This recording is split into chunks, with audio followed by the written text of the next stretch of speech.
Alright, so today I'm going to be reading this book by Tenzin, Wangyal Rinpoche, Awakening the Sacred Body, Tibetan Yogas of Breath and Movement.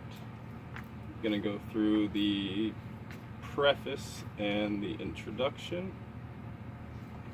And here is the book. Hopefully you can see it all. And I'm just going to go ahead and start reading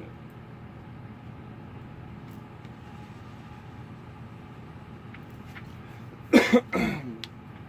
This is the preface.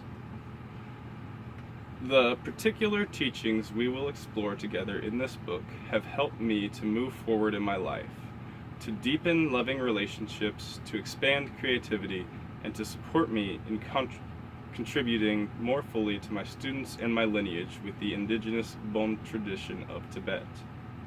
The meditation practices described within have been treasures for me and my students.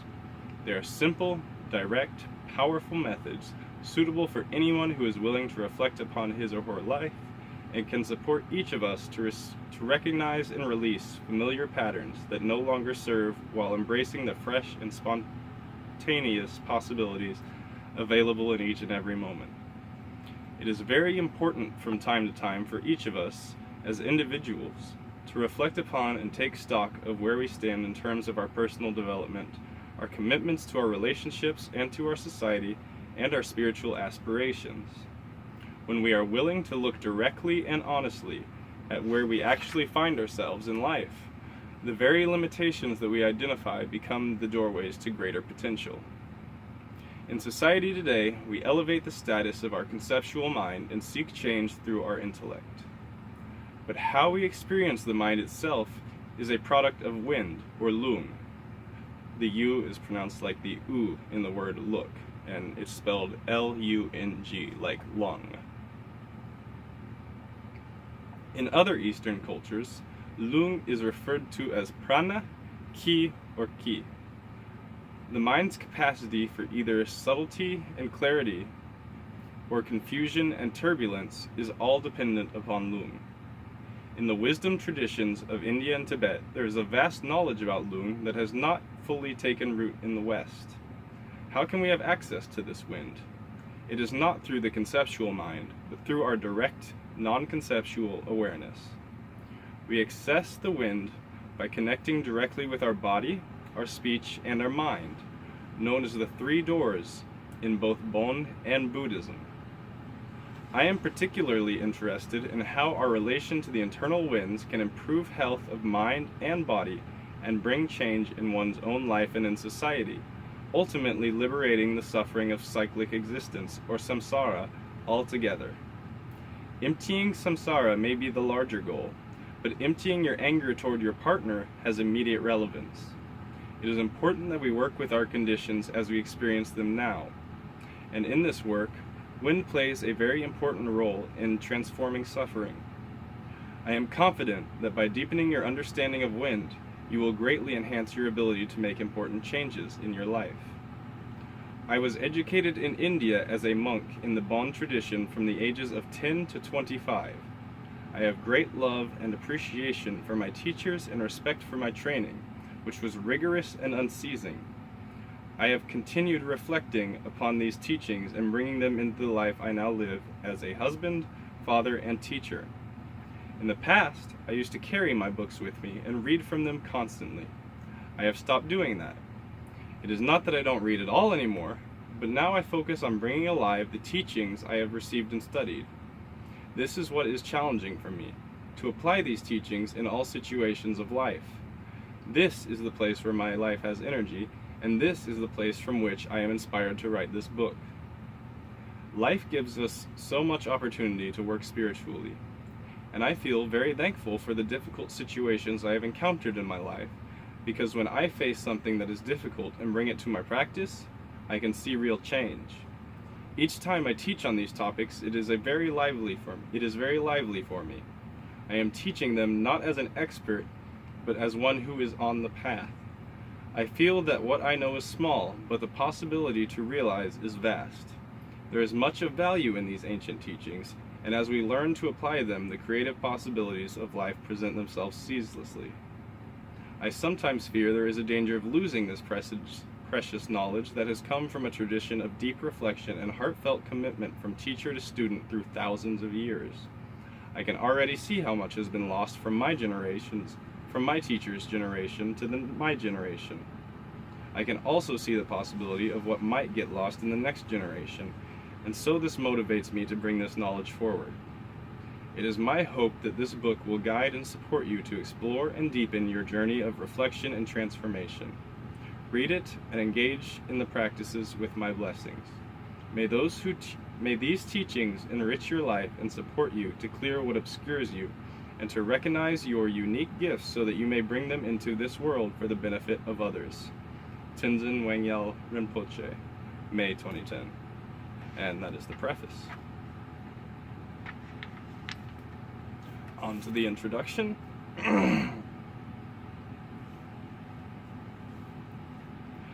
This is a book about personal transformation, how we as individuals can make positive changes in our lives, how we can transform or expand our consciousnesses, going beyond the limitations of prejudice and fear, beyond the bounds of familiar and habitual patterns, to discover new solutions to the challenges we face. In many forms of psychological and spiritual work, the mind is the focus, and it is not very easy to change the mind. Perhaps you are aware of having had good intentions that you were not able to realize. In our individual lives, there are many situations in which we feel limited by patterns and habits that we wish we could change, yet we don't know exactly how to do so. You may have tried the common method of exerting conceptual power over yourself, basically a method of forceful advice. You reason with yourself, I shouldn't do this, this is bad for me. You may have listed all the reasons that something is legally bad for you, ethically bad for you, or spiritually bad for you, and still you are unable to change. This is simply because many of our habitual patterns exist in a place deeper than our good intentions are capable of reaching. And so our intentions lack the power to affect the change we desire. It is not uncommon in relationships that we are facing difficulties that the parties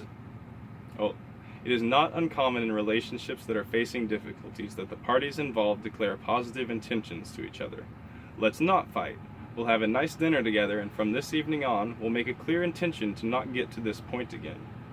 We'll talk to each other before we reach the point of fighting. So both parties agree and affirm this good decision, and yet sooner or later come to discover that the decision did not prevent their next conflict. In another example, perhaps a friend has done something and you are very agitated as you think of her behavior. What was my friend thinking? How could she do this? You may feel like you want to contact her right away and resolve the issue. Immediately you launch into strategies to solve the problem she created. You have an imaginary conversation with her in your head, or you sit at your computer and write an email. Your intention is to clear this up. Perhaps your doctor, your spouse, and your friends have all told you that you need to relax, to let go, to not get so worked up over things, or for that matter, to simply not work so hard. Maybe you plan to go to the gym later, but right now you want to write an email to clear up this conflict. Then you will be able to relax.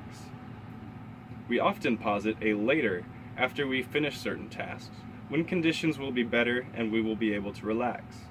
But there is more available to you right now in the very midst of your agitation. Our agitation, conflicts, and habits can be the doorway to another dimension of being, an experience of clear and open awareness, vitality, and positive qualities. Sometimes, when we are bothered by a problem, we think of the problem as being out there. We externalize the problem entirely, and we simply conclude that the other person needs to change. Or when we try to fix a problem, we strategize and analyze over and over. Yet, as we mull over our challenges, our strategies and actions are driven by the energy of agitation and discomfort. No action that is driven by our discomfort will solve anything. It will only contribute to the problem. It is only when actions come from openness that true resolution is possible. According to the wisdom tradition of Bon, by nature, the mind is open and clear. This is who we are fundamentally. Openness is the source of our being, and in openness we are connected to all life.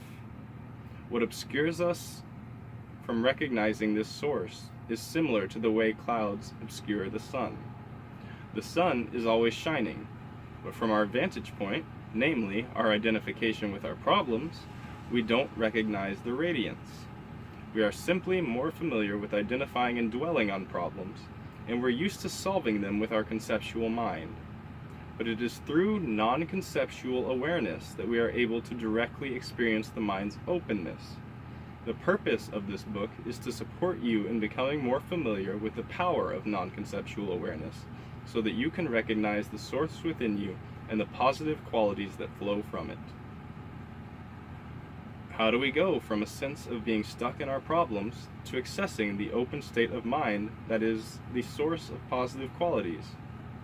When you want to make a change in a situation or in your own behavior, it is essential to shift your attention from the story you are telling about yourself, about what is happening, to the inward experience you are having. The first place to draw your attention to is your body, to experience the discomfort and agitation directly. Your pain is the opportunity for transformation, and simply being directly with your pain will bring positive change. How is this possible? By drawing your attention to your body, you can clearly feel the tensions and agitation that arise when you're experiencing something challenging. Sometimes, the muscles of your abdomen are contracted or your jaw is clenched. You may notice that your breath is shallow, or even that you are holding it. Your thoughts may be racing. We identify with our pain, making what is a product of temporary causes and conditions into something that is much more solid than it actually is.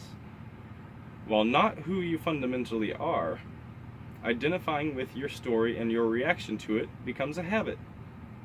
Bon texts refer to this pattern as the karmic conceptual pain body, and this body is not by nature permanent or solid or fixed.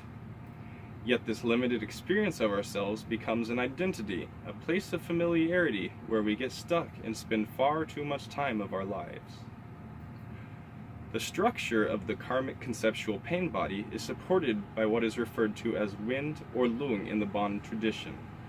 It is possible to shift your attention from the story that occupies your mind and connect with the very wind or force that holds the pain body together.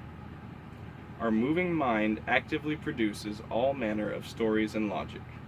This mind actually rides a wind, and when you catch this wind with your awareness, it can be guided.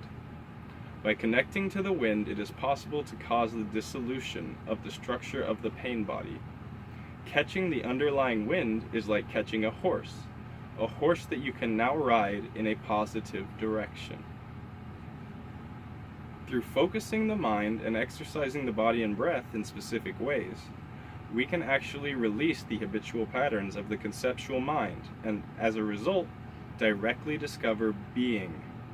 We can discover openness and recognize in that openness the opportunities for growth that we may have always wanted, but lacked the proper skillful means to obtain.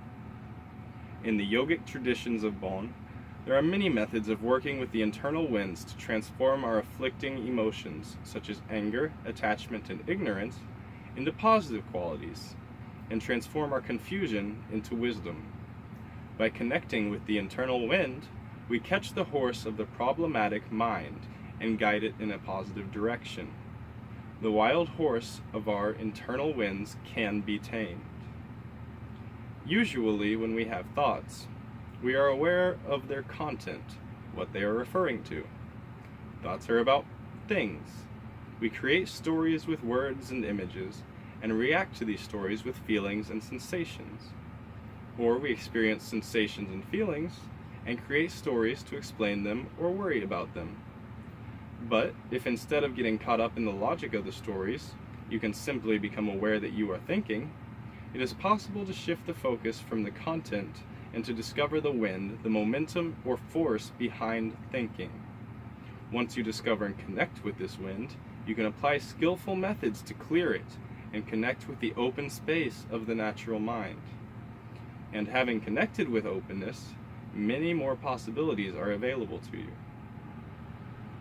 It is important to emphasize the distinction between the conceptual mind and the nature of mind, which I refer to as open awareness.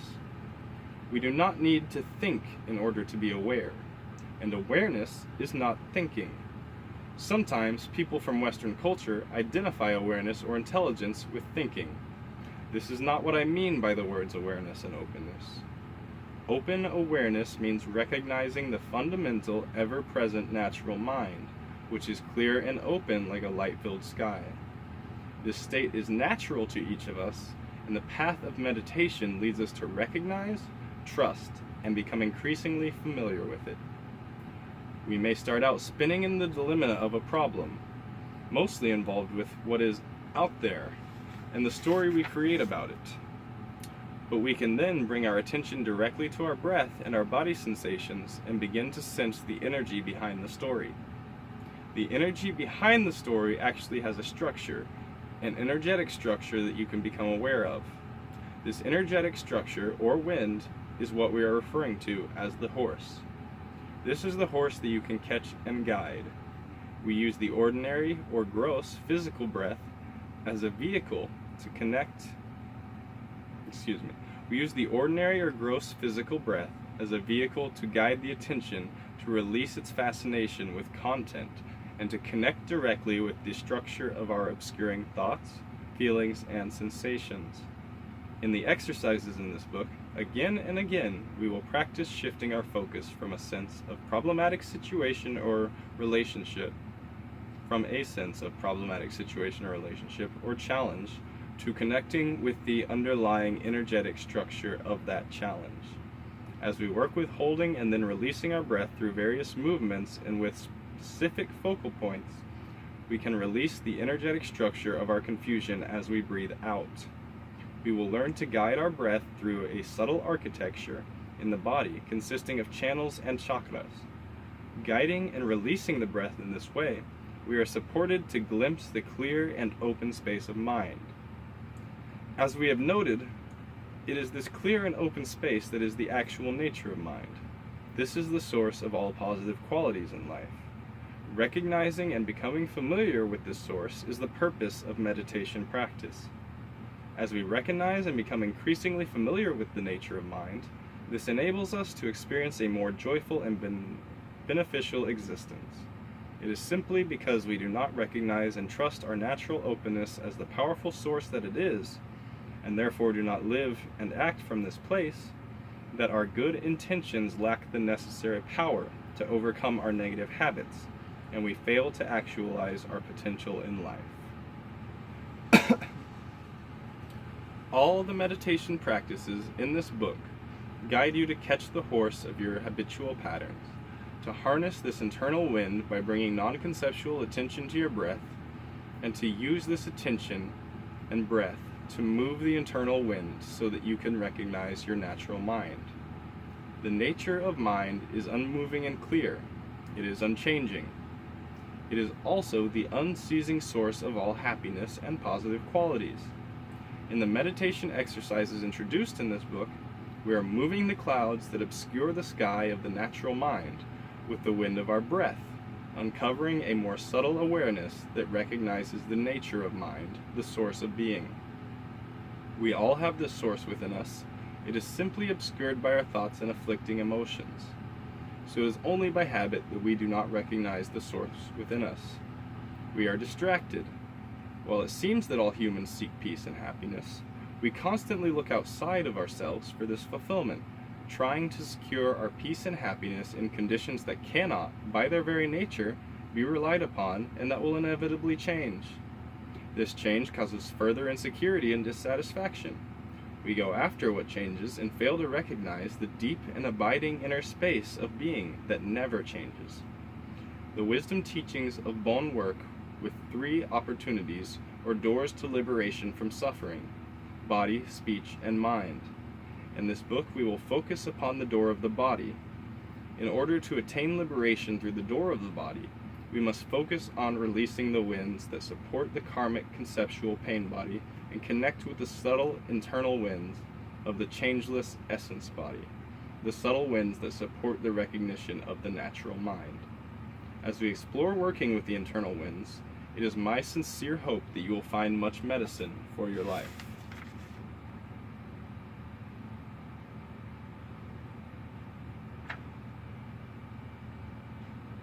So basically, like most people do energetic chakra practices, etc., this is a physical breathing technique and body meditation / yoga technique for clearing your body and connecting with that.